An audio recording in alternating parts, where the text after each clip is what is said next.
The average man overestimates his fighting ability by 1,000%. The average poker player overestimates their ability by 1,000,000%. But what if there was a way to prove it? To go all the way to winning the World Series of Poker without spending a single penny. I'm excited to announce that I am now working with GG Poker, the best poker site in the world, and I'm going to be bringing you the best tournaments that you can be involved with as a fan of me and poker. Starting this Thursday and every Thursday after that, we are playing free rolls with all of you online on GG Poker. And I need all of you lot to get involved. This Thursday, the top 20% will be getting a share of 1,000 tournament dollars. And for everyone who makes the final table, you will get a ticket to continue in the Micro Festival series, which has a guaranteed prize pool of $10 million. Oh, and as a cheeky little bonus, if you knock me out, which even Conor McGregor couldn't do, you'll get $100 in your account in cash. So the whole thing kicks off this Thursday at 6 p.m. live on Twitch. I'll be streaming the whole thing, so if you're kicking my ass, it will be there for everyone to see. And the reason why you need to be involved from the start is that 3 of you lot over the course of this series will be chosen to play with me at the World Series of Poker in London. You lucky, lucky bastards. So don't forget, click the link in the description below and you can find my game, search True Geordie, and the password will be True Geordie, all one word. I can't wait to see us there to find out who is going to win a share of $1,000. Be gamble aware, gamble responsibly, guys. Thanks for everything. Thanks to GG Poker, and I'll let you now enjoy the video. Welcome back to the Pain Game YouTube channel. Today I'm talking Conor McGregor. No, not another call out. This is just news. First up, the numbers are in for the Ultimate Fighter Season 31 debut. The average 294,000 viewers on ESPN, McGregor versus Chandler. That is roughly half of what the original McGregor coaching season debuted at, 2015, with Uriah Faber as the opposing coach. Now, is that an indication of McGregor's star declining? Maybe. You know, I mean, winning one fight in 7 years will do that. However, I also just think people are so fucking bored and over the Ultimate Fighter, generally speaking. I mean, I have got no interest in watching the show anymore, and I was addicted to the show when it first started. But such an audience that will inevitably face a downward trend as the season goes on is not a great sign for the McGregor brand. Now, I think this might have been during the show, but they've just posted this interview with Megan O'Leary where Conor McGregor has said he wants to fight multiple times in the next 12 months. Would you like to fight more than once a year? Is it something that... Megan, I want 4, 3, 4 is, you know, if you want to see, if we can get to where I need to get to, 3 or 4 a year is perfect.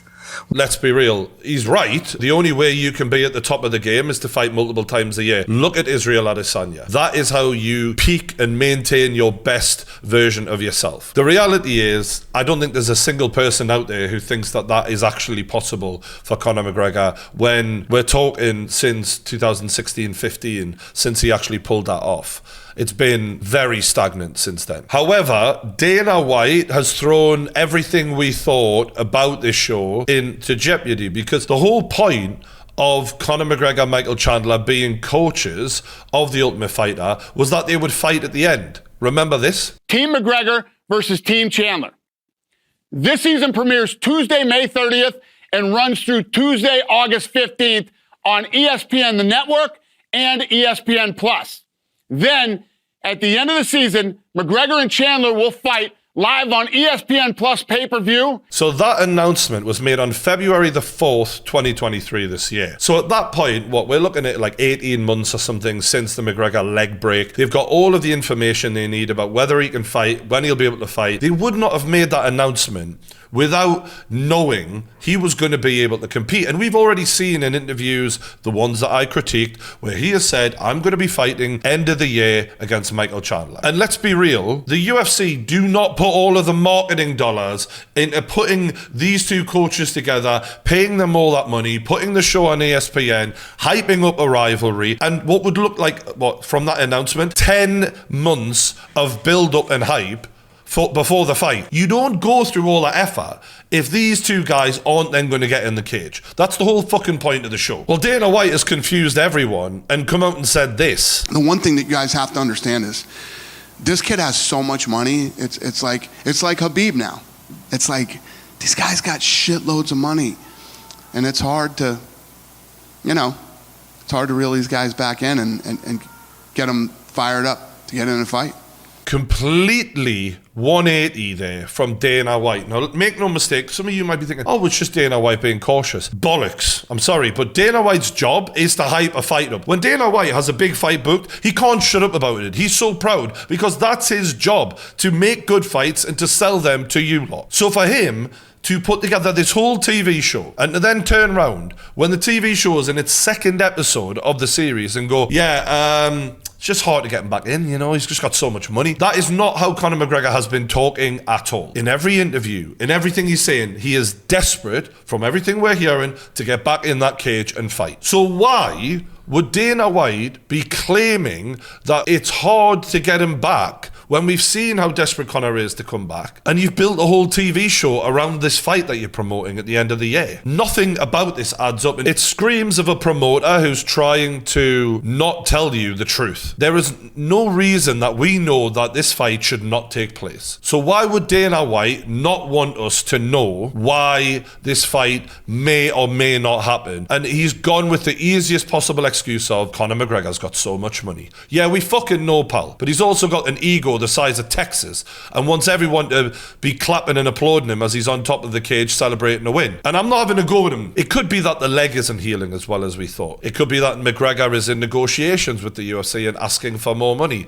Although neither of those seem likely when the fact that McGregor's already under contract, seems desperate to get back in the cage. We've seen him training with his fellow fighters on The Ultimate Fighter, and he seems all right. What could it be? There's a possibility that some of the things that have been coming to light about McGregor's lifestyle may be playing a role in Dana having trepidation about whether or not that fight is going to take place, and maybe he's trying to protect Conor McGregor in going, look, I don't know if he's going to be ready. I don't know what fucking physical or mental state he's in. Let me just cool people's hype for this in case it doesn't happen. And maybe Dana's being a good boss in doing that. But the whole thing doesn't add up. When have you ever known Dana to do this level of a 180 around a fight that big? Conor McGregor's his biggest star. He should be shouting this from the rooftops. And former UFC fighter Ben Askren has said there is a chance that Chandler is going to kill this dude. Based on the fact of when was the last time you've seen a training video of Conor McGregor? Every video I see, he's partying, he's dancing, he's drinking. So it's not just me saying this sort of shit. I respect Ben Askren because he's another guy who just says what he thinks and keeps it real. He can do whatever he wants, apparently, but also doesn't mean we have to consider him an elite fighter anymore. He needs to prove that to us again. Askren talks a lot of sense. I'm not under the belief that McGregor is going to fight regularly. He said he's going to fight 3 or 4 times in a year. That ain't going to happen. It's just not what we've seen. You have to look at the past to predict the future, and that is not what we've seen. And also, when have we seen anyone come back from a leg break that bad and look the same? Anderson Silva didn't do it. That's for damn sure. And he was one of the greatest fighters of all time. If anyone can do it, it's probably Conor McGregor, because he has got insane self-belief and all the money and all of the best doctors and all of that. But the issue is this man relied on footwork and movement more than most. If there's anything going to be affected, it's your footwork and movement. And guess what? Everyone's seen Dustin Poirier smash those legs to bits. So the reality is that he's going to get targeted. This could just be a storm in a teacup. Dana White could be sitting watching McGregor partying at the F1, cruising around the Mediterranean in his Lamborghini yacht and thinking, I don't know, I don't believe this guy. And it could just be as simple as that. And maybe I'm reading too much into it. Regardless, I think Dana White knows more than he's letting on. You let me know what you think in the comments. People are going to accuse me of being a McGregor hater now, which is so ironic after years of being called a McGregor lover. I don't really want to make this many videos on Conor, but but he is the news right now. You know what I mean? Like, that's just what's happening. So if there's anything else you want me to cover, let us know in the comments below. I'd love to be covering more about the combat sports world, like boxing, but unfortunately, we're hearing crap like Tyson Fury might fight John Jones after Dana White said he wouldn't do gimmick fights. And it's like, bro, Tyson Fury won't even fight champions in his own weight class, in his own sport, in Alexander Usyk. He won't get anywhere near him. Why the fuck would he get in there and fight John Jones? No way. Tyson Fury is not that kind of guy. We know that. Big love to everyone who's given me some kind words in the last week. I think most of you know that I'm not the kind of guy who just goes looking to cause shit and drama and all of that. If anything, I'm just a fight fan like you lot. Hit the like button. Really appreciate all the support. Don't forget to subscribe if you haven't already to the Pain Game YouTube channel. Thanks for watching, and I'll see you later.